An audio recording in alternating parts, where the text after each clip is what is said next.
Cristo en ti, la esperanza de gloria. A lo largo de los años, diferentes personas se han acercado a mí pidiendo consejo, aquejados por toda clase de problemas que conlleva la vida humana. Hombres y mujeres bondadosos y bien intencionados han acudido a mí con sus esperanzas, sus miedos, sus penas y sus agravios. Para la mayoría de nosotros, la vida es una confusión de fortuna y desgracia, de esperanzas incumplidas y amores no correspondidos. Y nos preguntamos por qué una tierra tan hermosa, tan abundantemente provista de todo lo necesario para la paz y la seguridad, debe ser tan mutilada por la conducta humana. Incluso mientras nos perturba el conflicto entre naciones, examinamos nuestro entorno personal y lo encontramos también discordante, pues por todas partes hay inquietud y un esfuerzo desesperado.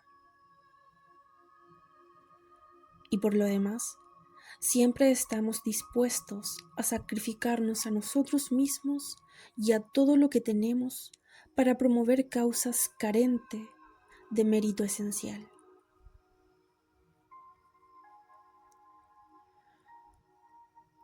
En esta generación inquieta, pocos logran siquiera una mínima satisfacción personal. Nos aseguran que si nos detenemos a disfrutar de la experiencia, de vivir, traicionamos un código que nos obliga a apresurarnos hasta que finalmente nos precipitamos a una tumba abierta.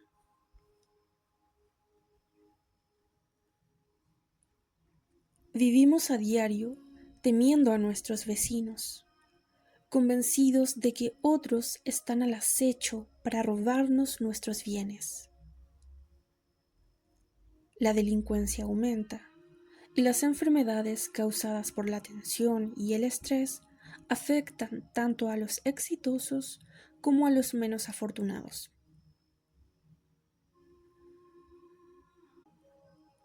Quienes tienen son siervos de sus bienes y quienes no tienen son esclavos de sus ideologías. Siempre dispuestos a morir por algo, parecemos incapaces de vivir por nada. Sin embargo, en medio de la desmoralización imperante, se yergue el ser humano inmutable. Es la personificación de las buenas intenciones, y por muy mal que viva, afirma su apego a los principios elevados. Se considera la eterna víctima de condiciones que escapan a su control. Rara vez analiza estas supuestas condiciones y no acepta ninguna responsabilidad por su participación en su creación. Se niega a considerar que es un factor en el patrón de experiencia de otra persona. Para todos, menos para nosotros mismos, cada uno de nosotros forma parte de la presión colectiva que agobia la existencia mortal. Y así cabe la pregunta de ¿por qué somos unidades tan negativas en esa masa que llamamos humanidad? ¿Cómo es posible que miles de millones de hombres y mujeres, la mayoría de ellos esencialmente bondadosos y de buen corazón, puedan corromper las leyes de Dios, la naturaleza y el hombre, hasta el punto de vivir en un estado de perpetua ansiedad? Las tragedias que sufrimos descienden del cielo, ascienden de la tierra o surgen de nosotros mismos.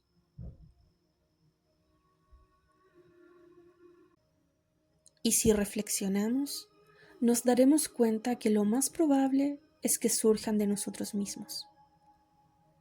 pues se nos ha dado el poder y la capacidad de construir un estilo de vida adecuado.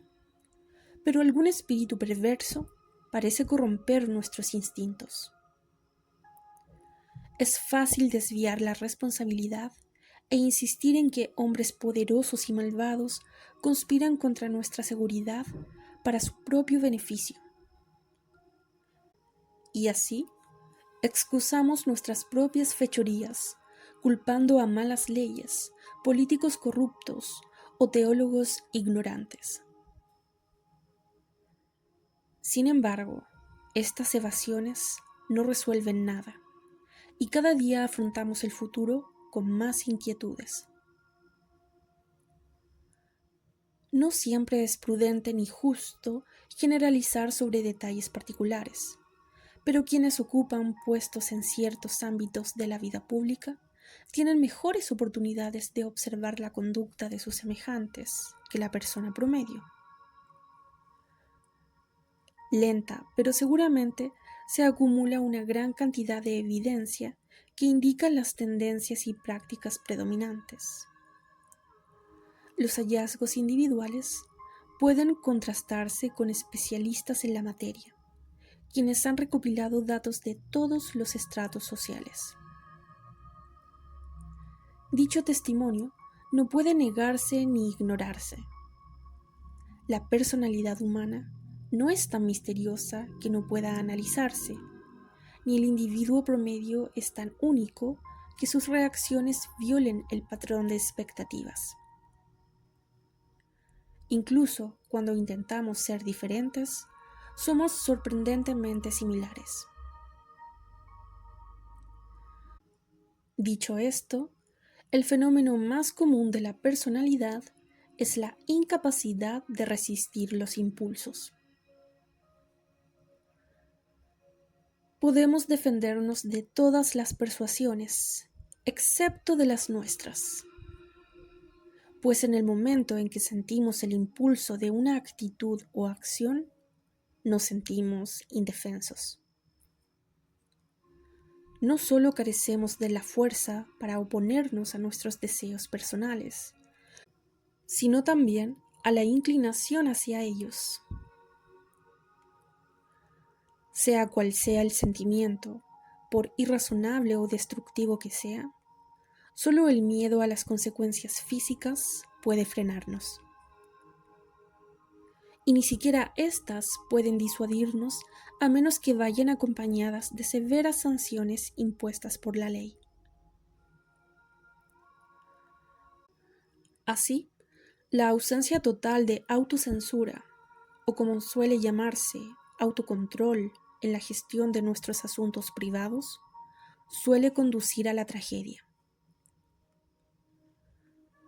Cuando a esto le sumamos los hábitos mentales que nos permiten eximirnos de toda responsabilidad moral por nuestras propias faltas, nuestra constitución queda a merced de nuestros caprichos.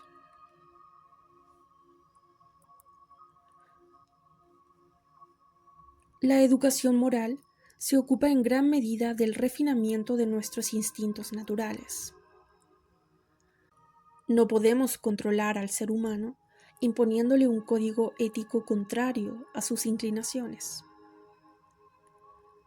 Primero, es necesario civilizar estas inclinaciones y redirigir las energías que liberan.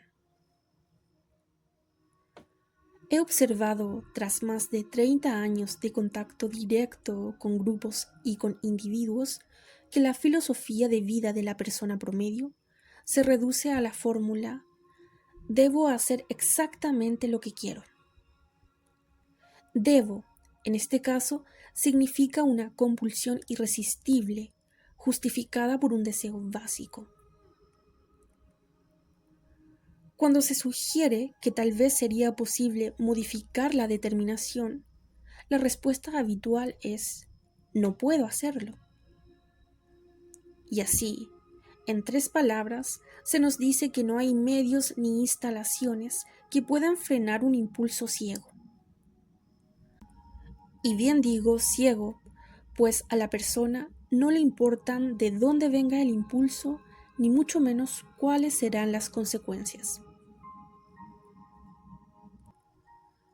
Más tarde, si el impulso resulta en una situación desdichada, puede haber momentos de arrepentimiento.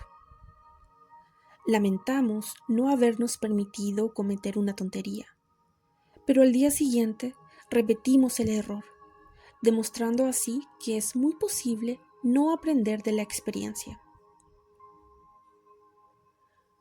Muchos ingeniosos mecanismos de defensa respaldan nuestras inclinaciones. Podemos olvidar fácilmente lo que hemos hecho, aunque nuestra memoria sea tan retentiva que nunca olvidamos lo que otros nos han hecho. Con similar entusiasmo, podemos negar rotunda y enfáticamente palabras o acciones recientes. No podemos esperar que los demás nos crean. Aún así, intentamos desesperadamente convencernos a nosotros mismos de nuestras propias excusas. Si fallan todos los demás medios de evasión, nos negamos rotundamente a seguir considerando el tema. Podría parecer que tales hábitos nos harían desagradables. Y en casos extremos, esto es cierto, pero en general somos simplemente personas agradables con peculiaridades desagradables.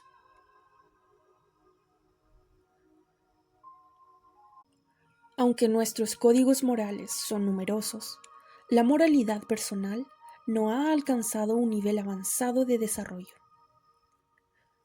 Desconocemos la utilidad de las normas que nos hemos comprometido a mantener. Pensamos que la integridad es deseable en los demás e indispensable en quienes nos relacionamos, pero no es el ingrediente más importante de nuestra propia composición. Más profunda y antigua que las buenas costumbres es la dedicación a la autosatisfacción. Si podemos cumplir la ley y hacer lo que nos plazca, tanto mejor. De lo contrario, haremos lo que nos plazca. Existe además el reconfortante pensamiento de que somos solo una persona entre la multitud, que nuestros propios hábitos y prácticas no pueden influir significativamente en el destino de la civilización. No nos damos cuenta de que millones de personas sienten exactamente lo mismo, y tras su política común llega el diluvio. Y así, avanzamos por la vida negándonos a aceptar nuestra propia responsabilidad, mucho más interesados en satisfacer nuestros instintos que en mantener la fe en el universo y sus reglas.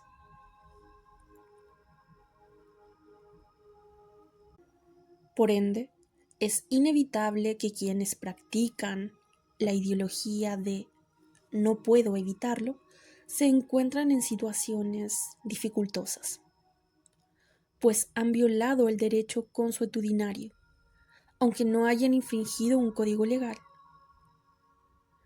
Tras perder a sus amigos, destruir sus hogares, distanciarse de sus hijos y malgastar sus recursos, buscan ayuda y consejo.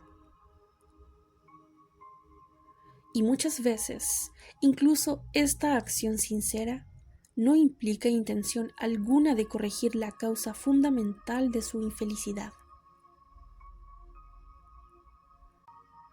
Por cuanto, incluso mientras explican sus problemas, estos pacientes defienden las mismas actitudes que los causaron. Y el consejo que se les da, rara vez lo aplican, y mucho menos cuando es contrario a sus inclinaciones morales. Y cualquier sugerencia útil que se les haga, seguramente será impopular. Y así, la persona que ha pedido consejo, habiendo respaldado el programa correctivo y con la solemne seguridad de que se cumplirá al pie de la letra, el miserable mortal sigue su camino y hace exactamente lo mismo que antes, pues, como ya se ha dicho, no puede evitarlo.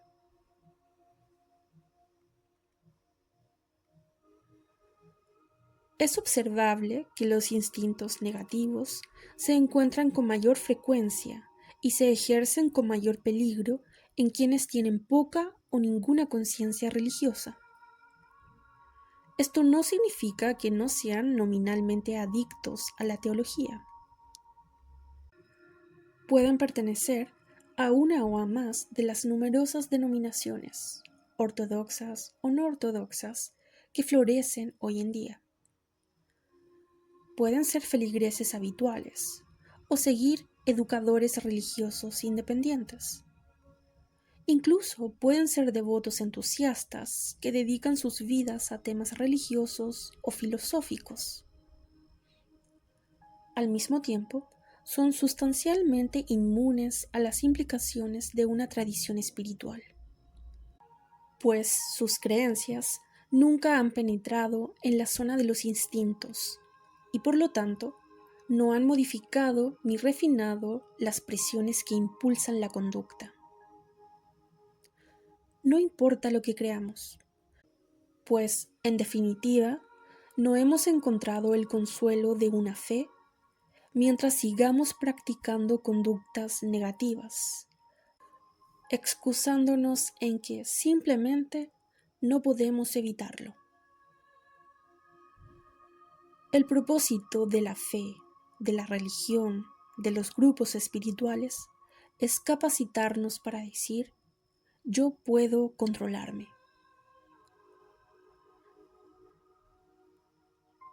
La tendencia moderna en la religión es dejarse llevar por las tendencias dominantes de la sociedad. Las iglesias dependen del apoyo público y por lo tanto deben satisfacer el capricho colectivo. Los intangibles son los primeros en sacrificarse. Estas connotaciones idealistas imponen ciertas exigencias al carácter. En la práctica de su religión, se espera que un miembro de buena reputación contribuya económicamente al mantenimiento de la secta o del grupo religioso y éticamente al mantenimiento de la sociedad. Esta última responsabilidad se ignora en gran medida, con el resultado de que no se mantienen los niveles éticos y morales. Es fácil culpar a nuestras instituciones por no hacer cumplir sus principios, pero al mismo tiempo es imposible que los grupos que dependen del apoyo público actúen en contra de las políticas de sus miembros y que aún así sobrevivan.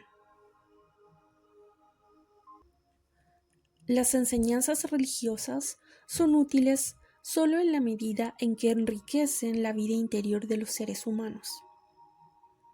Este enriquecimiento adopta diversas formas, pero siempre fortalece la determinación de preservar la riqueza espiritual y el patrimonio cultural de la raza. De las fuentes de nuestra fe han brotado el arte, la música, la literatura, la ciencia y la filosofía. Todo lo bello, noble e inspirado se sustenta en la conciencia, que elige renunciar a sus posesiones terrenales para preservar y proteger los valores del espíritu. Es la experiencia colectiva la que ha justificado este concepto de valores, y sabemos que vivimos en un mundo mejor porque una pequeña minoría de idealistas ha mantenido la fe en las convicciones de la conciencia y ha reconocido el poder sustentador de la integridad iluminada. Estos idealistas lograron lo que sus contemporáneos declararon solemnemente imposible, porque se negaron a transigir en sus principios. Por lo demás, las vidas de estos héroes incluyen numerosos relatos de la lucha contra la debilidad interior. Hubo frecuentes oportunidades e incentivos para transigir en la determinación del espíritu, pero el logro que obtuvieron no se debió al apoyo popular, sino que se logró a pesar de la oposición popular.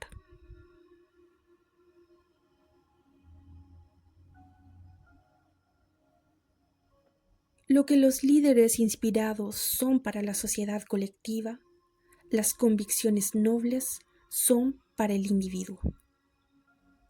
Sin estas, todas sus demás actividades carecen de mérito duradero. Así como hemos perseguido a los profetas del mundo, frustramos nuestros propios impulsos que nos impulsarían a la superación personal. Cuando la visión falla en la sociedad, la nación perece, y cuando falla en nosotros, dejamos de cumplir con nuestro destino natural. La evidencia del declive ético es la inseguridad de la personalidad. En la medida en que nos apartamos de los principios, nos separamos de la fuente de vida y crecimiento.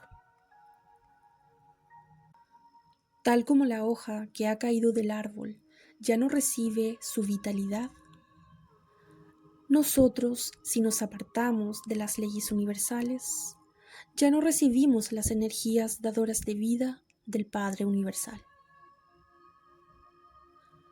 Si nos separamos de esta manera, estamos condenados al fracaso, aunque parezcamos tener éxito y acumular para nosotros mismos una gran parte de los tesoros de la tierra. Independientemente de la cantidad y la calidad de nuestras adquisiciones, todos debemos vivir con nosotros mismos. Si esta relación de nosotros con nosotros se vuelve intolerable por cualquier motivo, entonces las posesiones por las que hemos sacrificado el carácter no nos brindarán consuelo ni satisfacción. Quienes carecen de fe, de esperanza y amor están en bancarrota y dependen para su supervivencia de la bondad y el altruismo ajeno. Sabemos que no es fácil sacrificar cosas eminentemente deseables para alcanzar otras eminentemente necesarias. Existe la implicación aún más extraña de que experimentamos constantemente la vida externa y nos hemos vuelto astutos al estimar su valor material. Por ende, no deseamos aspirar a una vida moderada, cuando, con un poco de astucia, existe la probabilidad de opulencia. Y así, la integridad no parece rentable en términos de ventaja física. Pues como alguien me dijo, los sabios suelen ser pobres, los virtuosos incomprendidos, los humanitarios ridiculizados y los santos martirizados. Y un mundo que respeta los valores falsos y penaliza las convicciones nobles, ofrece un ligero incentivo a quienes intentan decidir sobre un curso de acción futuro. En conclusión, los datos disponibles respaldan firmemente la importancia de una filosofía personal madura para vivir. Quienes poseen fundamentos religiosos y éticos afrontan situaciones críticas con menos daño para sí mismos y para los demás. Sin embargo, muchas personas no encuentran inspiración ni consuelo en las creencias de sus antepasados. La necesidad de inspiración religiosa persiste, pero los medios para satisfacer este instinto no son suficientes. La solución inmediata es el misticismo, que invita al individuo a buscar sus valores vitales en su interior. La misma reflexión que nos impulsa a suplir una deficiencia reconocida de nuestro carácter, proporciona un medio para lograr el fin deseado. En el momento en que comprendemos la causa de la debilidad de nuestra conducta, sabemos intuitivamente qué debemos hacer. Este conocimiento y las implicaciones que impone a nuestra atención casi siempre nos impulsan a censurar nuestra conducta.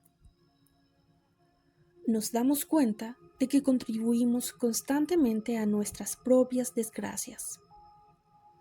No podemos mejorar nuestro estado actual sin cambiar la calidad de nuestros pensamientos y emociones. Mientras permanezcamos en el nivel actual de motivación, debemos soportar los problemas propios de ese nivel.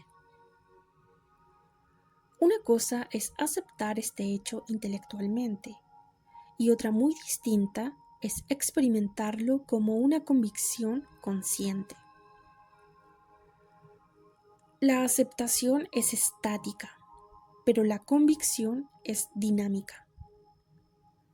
Afortunadamente, poseemos facultades internas que nos permiten percibir la verdad en relación con nuestras propias necesidades.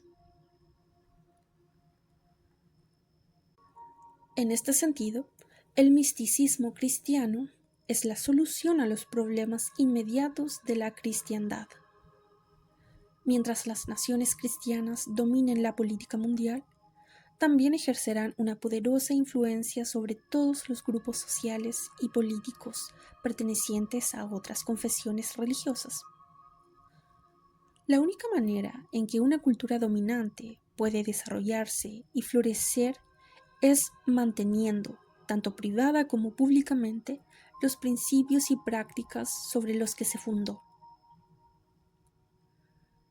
La vida y las enseñanzas de Jesús no solo ejemplifican el estilo de vida cristiano, sino que también proporcionan un código legal y moral que no puede violarse sin consecuencias desastrosas.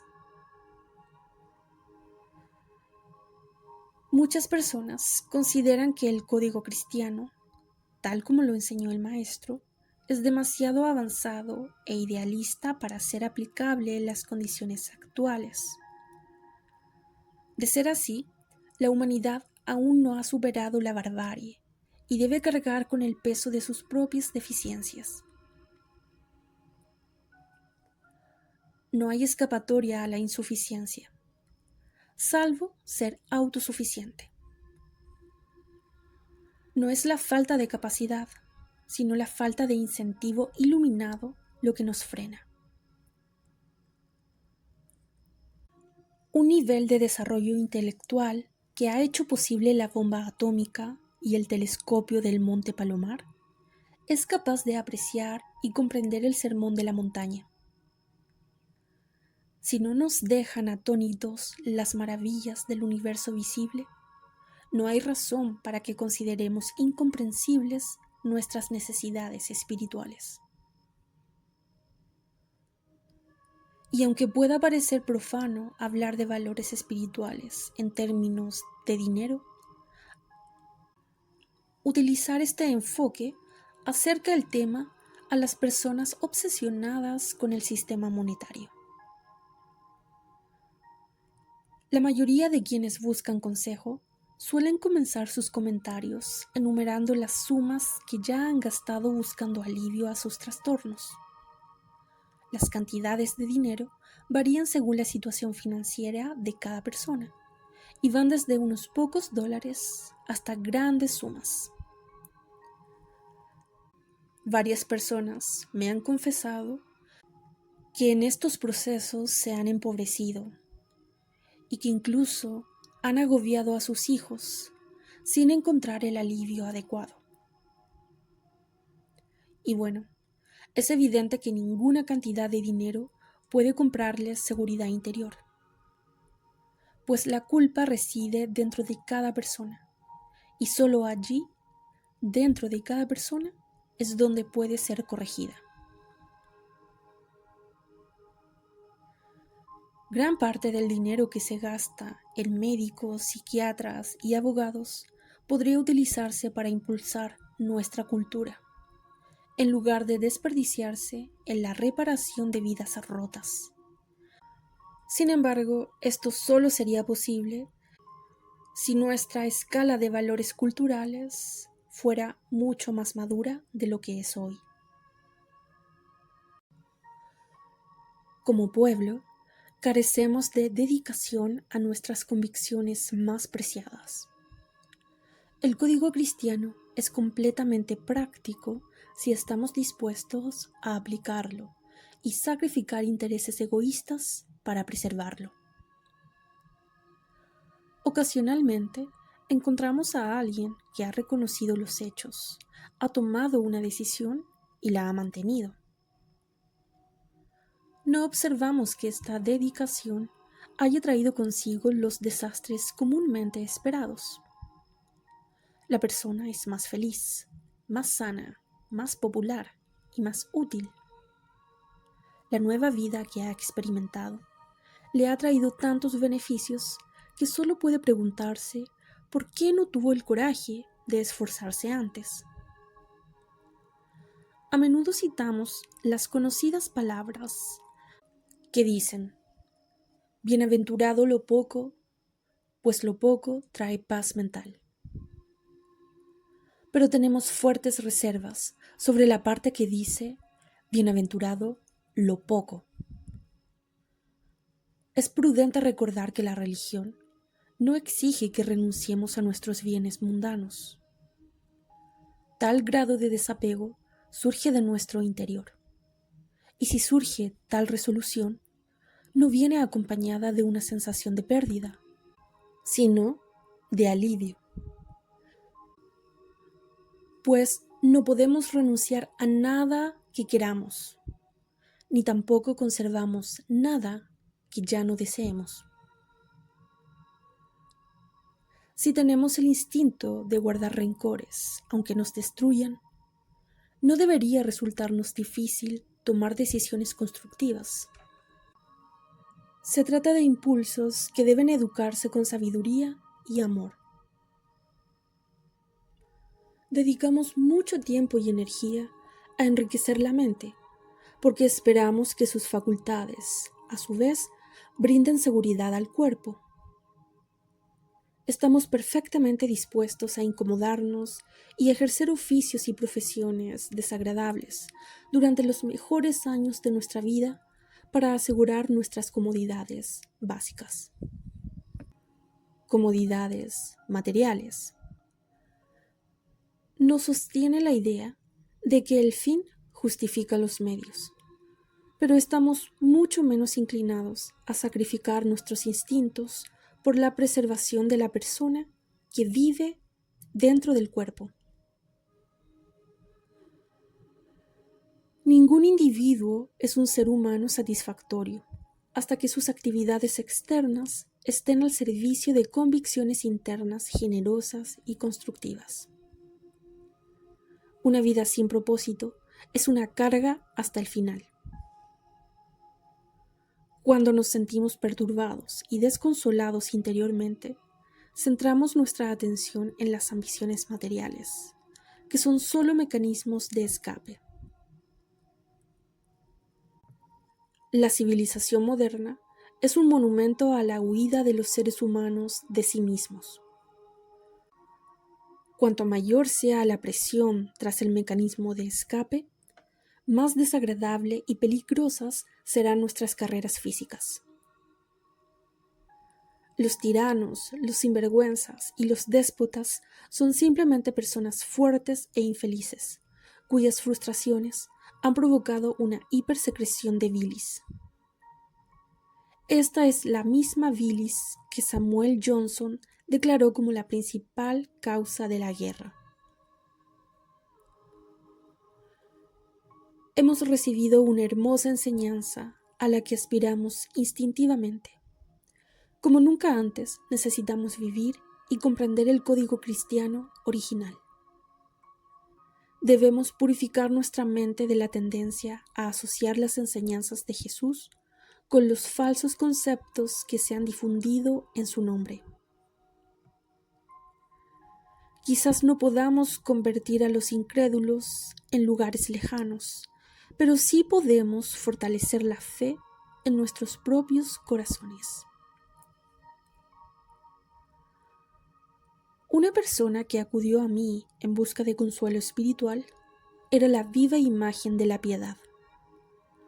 Sus comentarios estaban repletos de citas bíblicas y salpicados de profundos suspiros.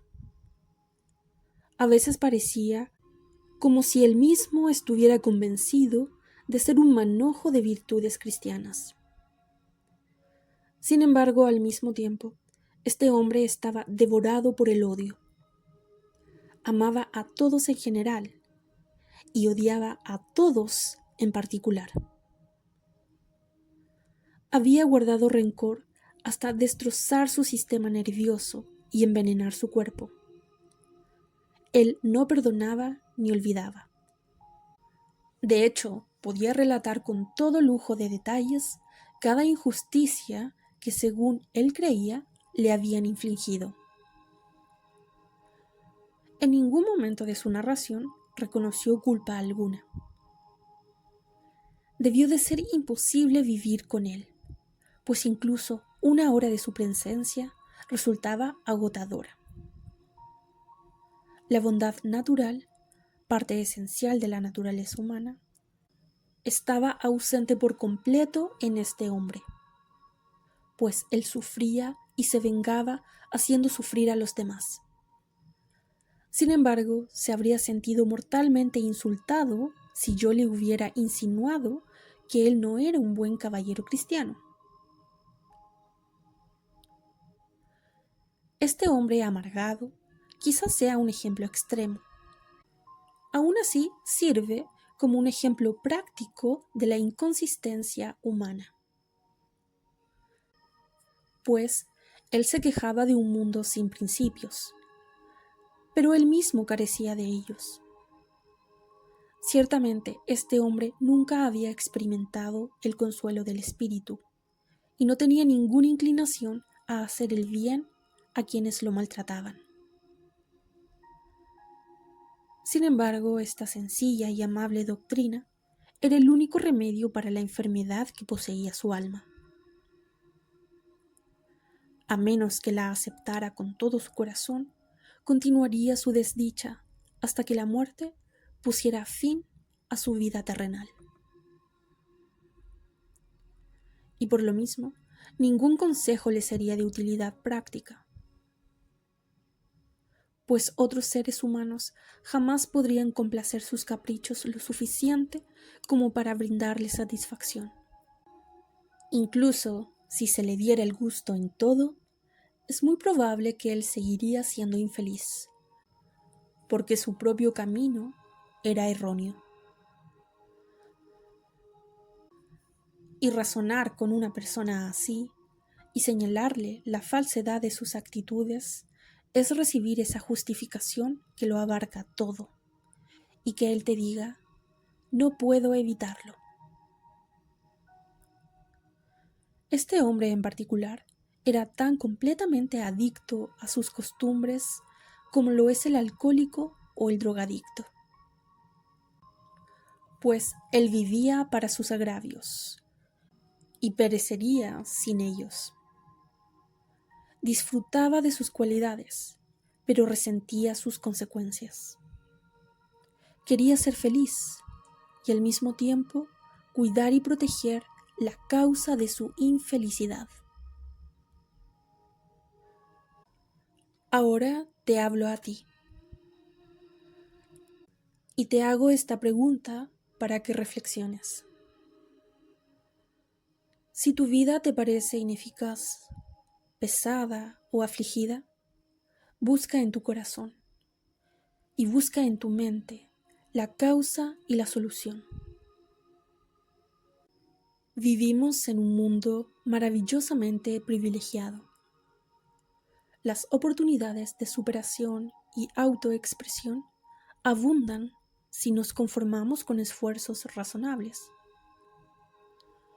En un universo lleno de cosas que aprender y trabajo por hacer, estamos aburridos y neuróticos.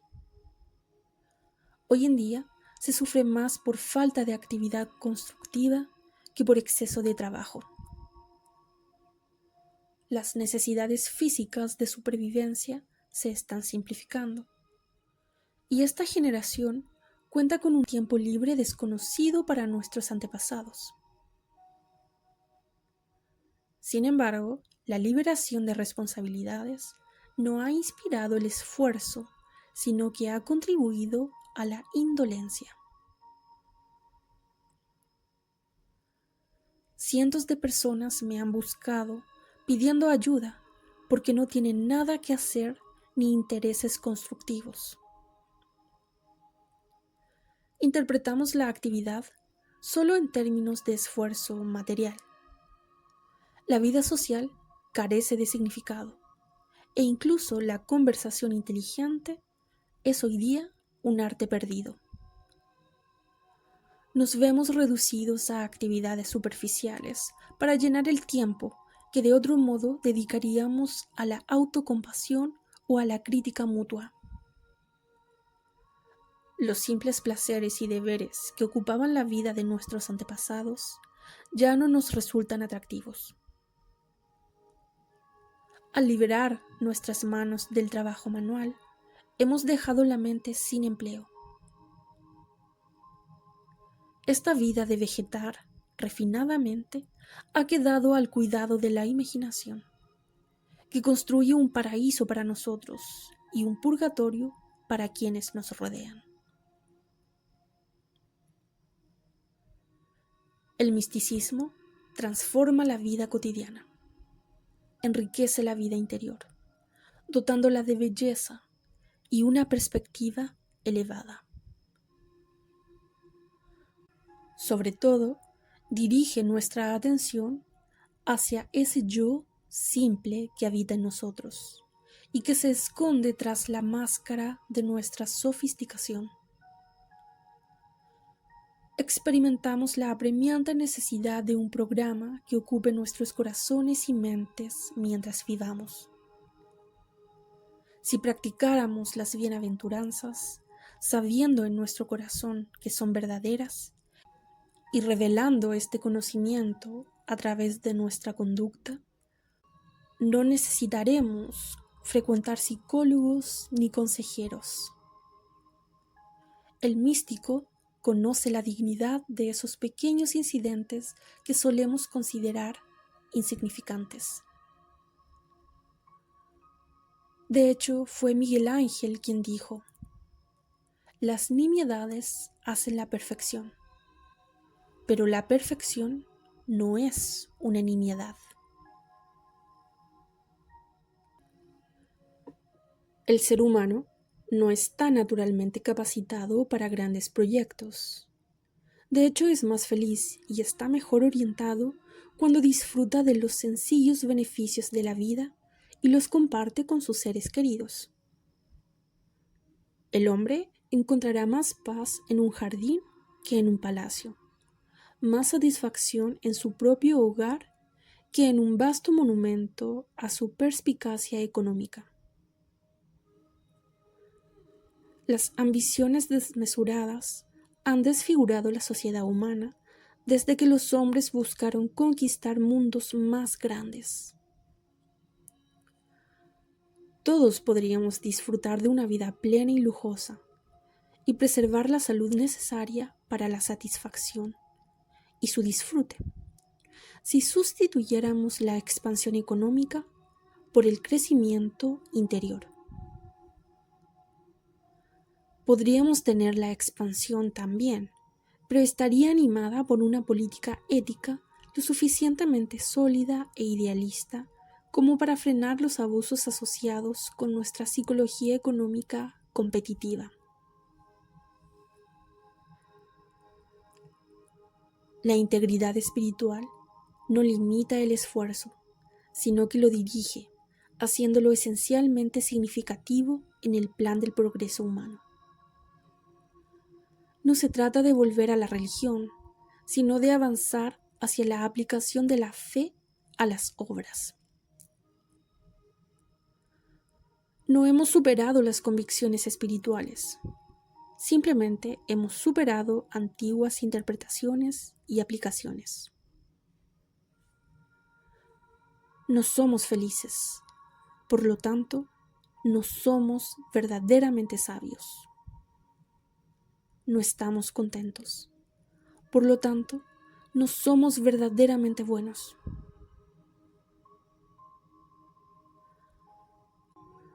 Las explicaciones adicionales simplemente complican y oscurecen los hechos.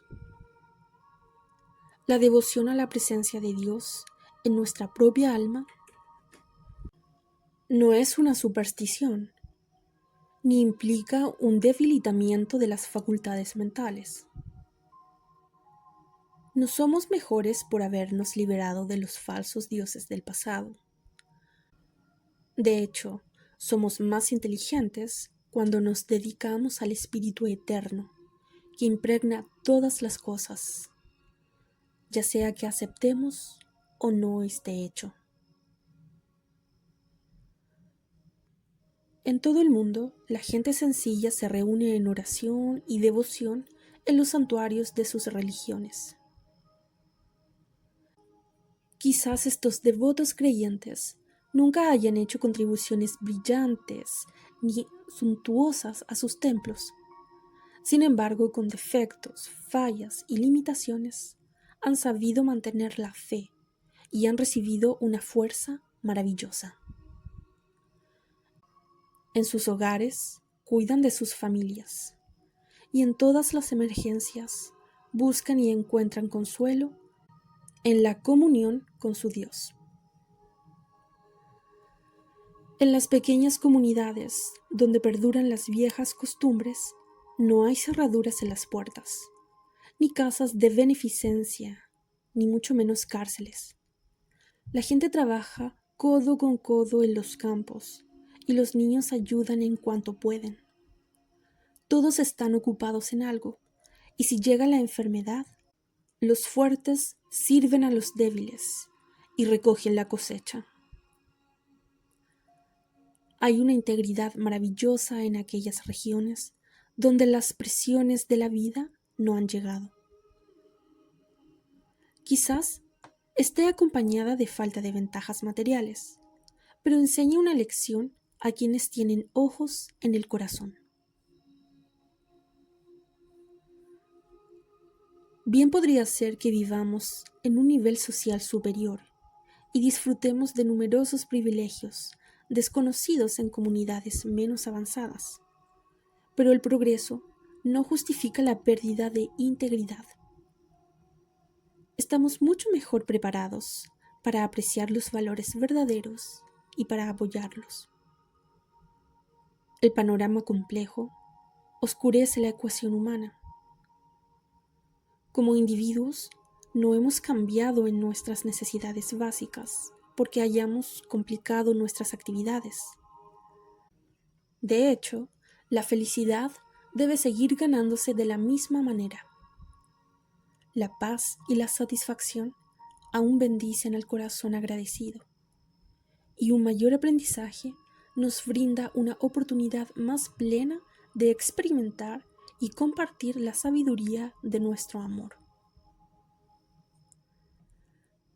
Las políticas que dominaron la comunidad esenia hace tanto tiempo siguen siendo la forma de vida más práctica. Puede darse en cualquier plano de la función humana, pero debe proporcionar el modelo de integridad para que el orden social sobreviva.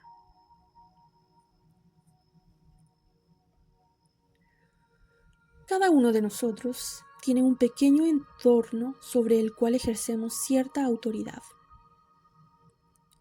Y es en este pequeño mundo donde debemos comenzar a practicar las enseñanzas de Jesús. Esto no significa que debamos resignarnos a un programa paciente de sufrimiento silencioso.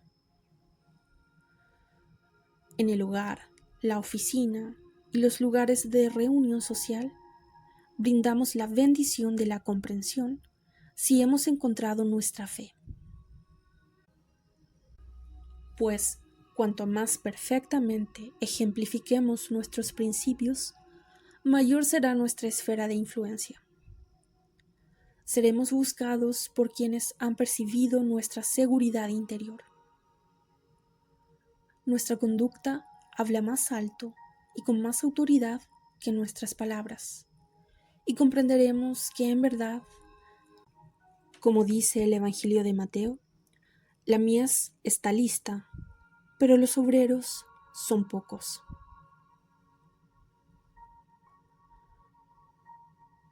Cuando tengamos respuestas demostrables a las preguntas eternas, nunca nos faltarán cosas que hacer.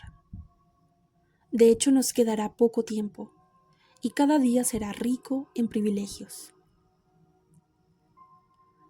Nos sentimos solos porque otros no necesitan nuestras quejas, pero nuestras contribuciones positivas a la valentía y al pensamiento constructivo serán aceptadas por muchos.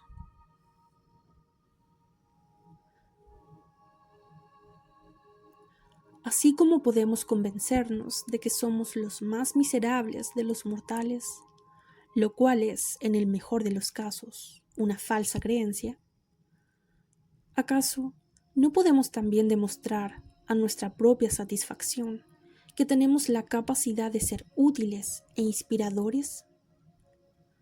¿Por qué no dedicarnos al servicio en lugar de a la queja? Ya sé, la mayoría dirá que lo haría si pudiera hacerlo. Y pues, que sepan que sí pueden, pues en su interior reside una fuente de vida y provisión suficiente para las exigencias de la ocasión. Y entre esa fuente y su perfecta expresión se interpone la compleja estructura de la personalidad humana. Mientras sigamos alimentando las interperancias de esta entidad psicológica no regenerada, nos interponemos no solo entre nosotros y nuestra propia luz, sino también en el camino de una luz divina, que de otro modo iluminaría la vida de los demás. Y es que el egoísmo no solo nos deforma, sino que traiciona el espíritu de verdad que reside en nuestro interior. No somos por naturaleza ni por instinto un pueblo devoto, salvo en momentos de tragedia. No agradecemos nuestras bendiciones, pero reconocemos rápidamente nuestras desgracias. Debemos, pues, criticar menos y comprender más si queremos resolver el enigma del destino humano. De poco nos servirá embarcarnos en un elaborado programa de investigación religiosa para determinar cuál de las creencias humanas se acerca más a la voluntad universal. Esta sería nuestra inclinación natural, pues sería coherente con las inconsistencias que dominan la conducta colectiva. El camino de la luz para nosotros, independientemente de nuestros logros intelectuales o culturales, nos conduce de regreso a nosotros mismos y a través de lo más profundo de nuestro ser al Dios eterno. Y hasta que emprendamos este viaje, permaneceremos en la incertidumbre, dependiendo de las opiniones de los demás para obtener un conocimiento que solo nosotros mismos podemos certificar. Las religiones pueden ser perseguidas y se pueden imponer diversas restricciones a las actividades externas de los pueblos, pero el camino interior jamás puede ser bloqueado por el despotismo de los mortales, ni por la tiranía del tiempo. Cada individuo, desde el más alto hasta el más bajo, independientemente de sus recursos o posición social, debe recorrer el mismo camino en silencio. No hay otra opción. Y el camino nunca puede cerrarse. Para el místico cristiano, el camino de la contemplación conduce a los pies de Cristo. Se consuma con la experiencia personal del Salvador, conocido como una presencia maravillosa, llena de misericordia y gracia. Esta presencia llama a quienes están cansados y agobiados, brindándoles descanso. En momentos de éxtasis, el corazón humano aspirante parece tocar la fuente del amor del mundo. En ese instante se produce una gloriosa renovación de fe y resolución. Hay una valentía que no es de este mundo y somos capaces de afrontar cualquier emergencia sin miedo ni duda. Son muchos quienes anhelan esta experiencia del alma. Oran para que se les conceda y para que sean dignos de recibirla. Pero incluso la oración sincera no basta si no fortalece la resolución de vivir la disciplina mística.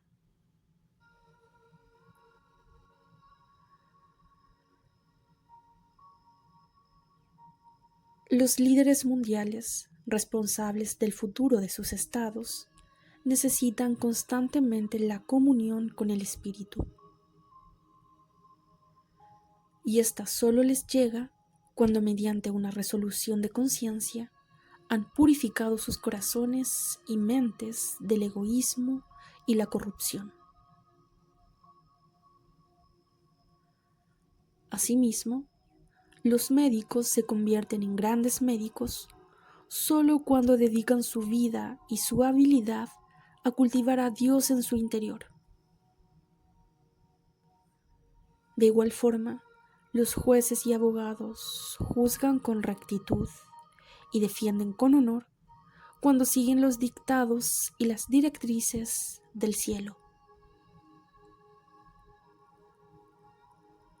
Igualmente, los educadores enseñan con sabiduría solo cuando enseñan con verdad y no pueden impartir la verdad hasta que sus mentes y corazones hayan sido poseídos por el Espíritu de la verdad.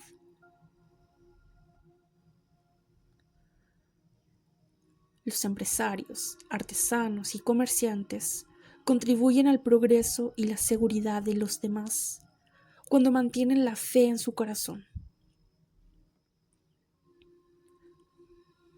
Padres, madres, esposos, esposas e hijos experimentan la verdadera dignidad de sus relaciones humanas, protegiéndose, ayudándose y realizándose mutuamente, cuando el amor iluminado, que es desinteresado, guía sus decisiones e inspira su conducta. En todas partes y siempre debemos movernos desde el centro sagrado de nuestra naturaleza y no desde las insistencias del egoísmo.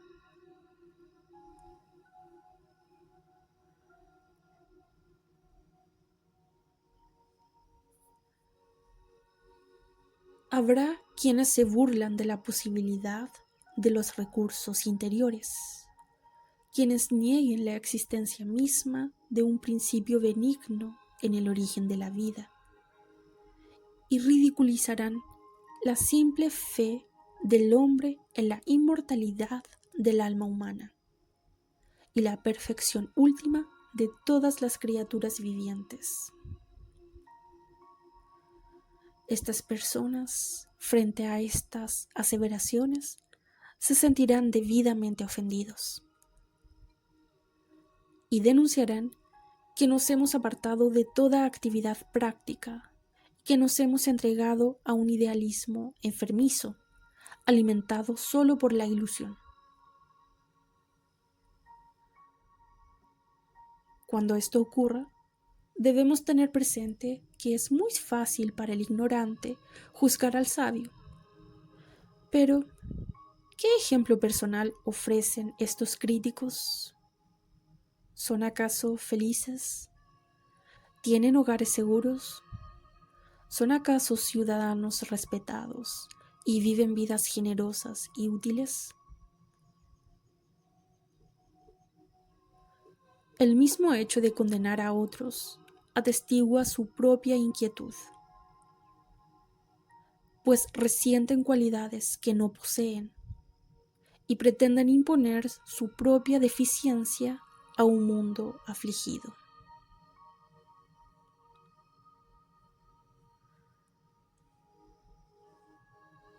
Personalmente, me ha tocado encontrarme con muchos de estos críticos, y puedo decir que ninguno de ellos mejoró debido a esta incredulidad de la que padecen. Muy por el contrario, al liberar su mente de lo que ellos creían era el engaño de los desfavorecidos, se privaron también de la paz mental que engendra la fe. Y puedo decir que alguno de estos autoemancipados, o más bien críticos,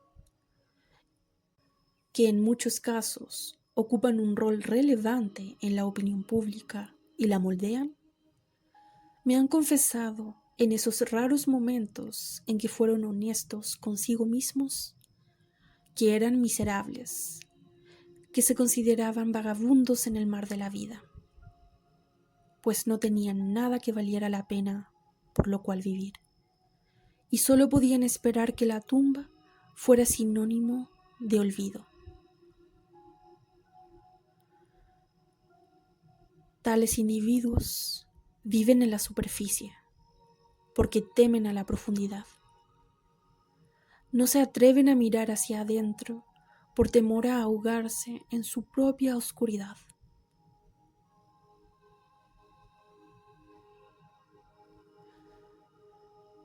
Los niños que crecen hoy en día necesitan instrucción religiosa o espiritual, pero más aún necesitan un ejemplo de vida, un ejemplo que los ilustre y que los guíe. Pues no podemos esperar mantener la ley y el orden en la sociedad humana a menos que proporcionemos un código inspirador. Es un error decir que los niños no pueden ser controlados. Los jóvenes pasan muchos años experimentando diversos grados de veneración heroica. Lo que es importante para el adulto es igualmente significativo para el niño. El idealismo natural de los jóvenes se ve frustrado por la inconsistencia que se revela en la conducta de los adultos.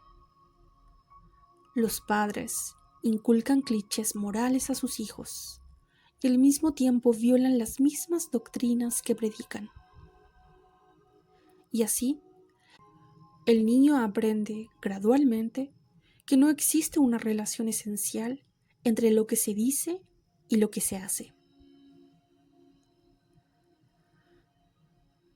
Todos los psicólogos infantiles y quienes trabajan con problemas de delincuencia juvenil enfatizan que la falta de dignidad, honor e integridad moral en la vida familiar es la principal causa del panorama actual de infelicidad en los jóvenes. Los padres encontrarían a sus hijos más reconfortantes, especialmente en la vejez, si los hijos encontraran a sus padres más reconfortantes, especialmente en la infancia.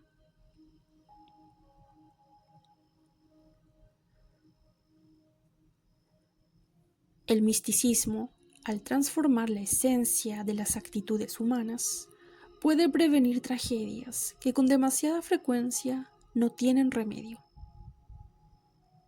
la incapacidad de la naturaleza humana para defender y mantener un alto nivel de integridad subyace en la mayoría de las noticias que aparecen en los titulares de la prensa local.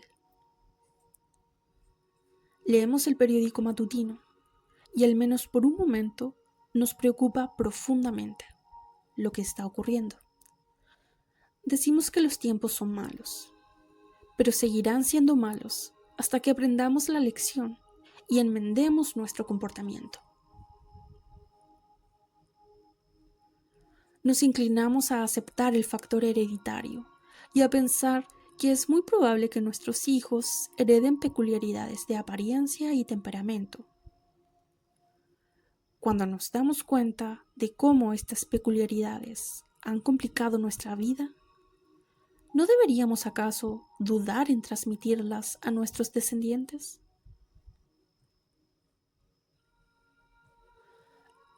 Las correcciones que realizamos en nosotros mismos y las mejoras que otorgamos a nuestros cuerpos mediante los logros de nuestro corazón y mente, bien pueden dejar una mejor herencia a aquellos por quienes nos sacrificamos de tantas otras maneras. El mayor legado que se puede dar a un hijo es el amor unido de sus padres, revelado a través de un entorno familiar ordenado, constructivo y creativo.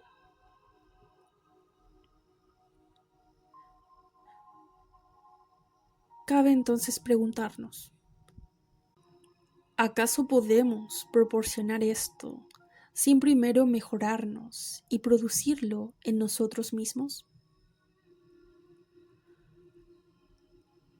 La fortaleza interior es nuestra defensa más sólida contra la intrusión de las personas negativas, las cuales siempre forman parte integral del entorno.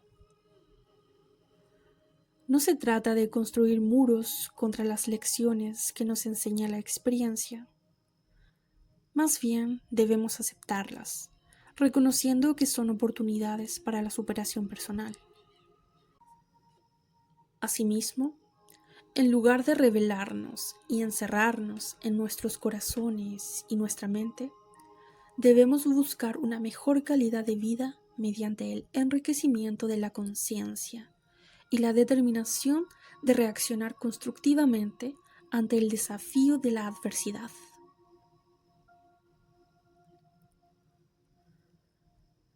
Obviamente, puede que no tengamos la fuerza ni tampoco los recursos para mantener la integridad personal.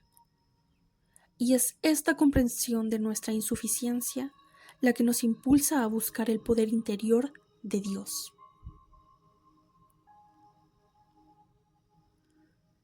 Una vez que hemos conocido esta ayuda omnipresente, estamos a la altura de cualquier situación. Podemos incluso aceptar sin miedo ni resentimiento las acciones de los demás. Y esto no se trata de una resignación, sino de una comprensión. Pues si el corazón está lleno de luz, no puede ser oscurecido por la autocompasión. Y si la mente está asentada en principios, no puede entonces ser perturbada por los conflictos que surgen al nivel de la personalidad.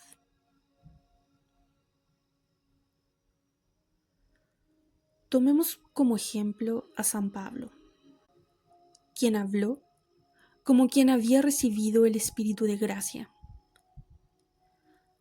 A San Pablo, una presencia bendita lo invadió y lo poseyó, y se reconoció siervo de ese Espíritu. El apóstol comprendió que la experiencia inmediata del amor divino era el comienzo de una nueva vida en la verdad. Todo lo anterior cambió en un instante. Y desde ese momento, Pablo invitó a quienes sinceramente desean crecer y desarrollarse a que se acojan a la paz en Cristo. En lugar de esperar a que el dolor del alma o del cuerpo nos libere de la ilusión de la materialidad, debemos dedicar nuestras capacidades y habilidades internas al crecimiento espiritual. Consecuentemente, una vez que la motivación correcta inspira y dirige nuestros esfuerzos, descubrimos que es una guía amable y bondadosa. Somos naturalmente felices porque somos hijos de la luz, no de la oscuridad. Fuimos creados con una maravillosa capacidad para la alegría serena y para la tranquilidad. Hemos sido dotados con todo lo necesario para vivir con sabiduría y generosidad. Reclamamos nuestro derecho de nacimiento mediante una resolución de conciencia, y mediante esta determinación encontramos el cielo incluso mientras vivimos en la tierra.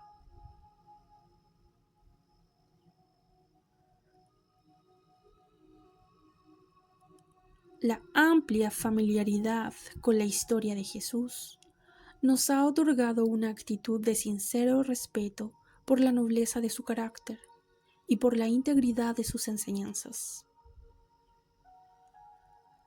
No estamos ante doctrinas extrañas y distantes a las que debamos convertirnos con la energía de la mente o la intensidad de nuestras emociones, sino que basta con estar en calma y permitir que la conciencia misma revele sus lealtades. No dudamos de la sublimidad del misterio cristiano, tal como fue revelado originalmente, pero debemos transformar una admiración pasiva en una participación activa. No basta con poseer la doctrina debe poseernos y dirigir nuestros instintos e impulsos.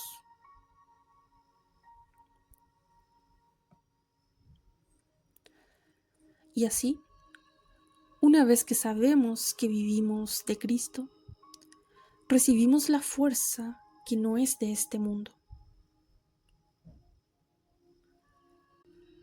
Quienes guardan las enseñanzas del Maestro son sus discípulos y comparten la mesa con él. No hay consuelo en la fe hasta que participamos de su esencia. Y esta participación es el bautismo del Espíritu.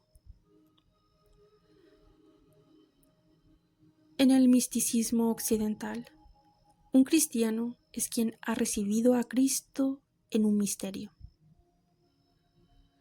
Se le dan muchos nombres al amor divino que sostiene a quienes se han consagrado al camino del cielo. Pero con nombre o sin nombre, el amor perfecciona todas las obras externas del hombre, iluminándolas y dándoles una autoridad que proviene del Espíritu.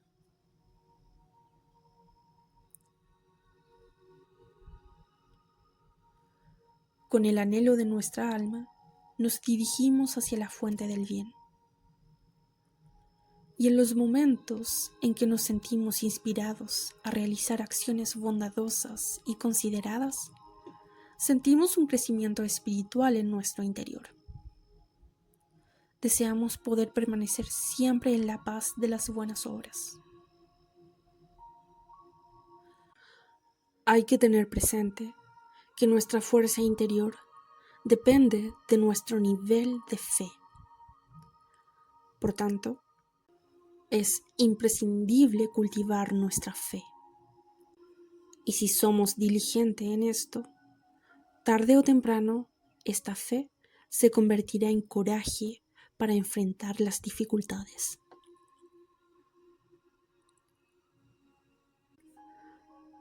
Por último, para que la victoria de las virtudes se logre en el mundo mortal, un camino hacia la salvación se ha escondido en nuestro interior. Y cuando llegue la hora, la cual llega para todos, en que debamos consagrarnos a las obras de nuestro Creador, finalmente comprenderemos, como una percepción mística, aquellas palabras de San Pablo cuando dijo: el Cristo en vosotros es la esperanza de gloria.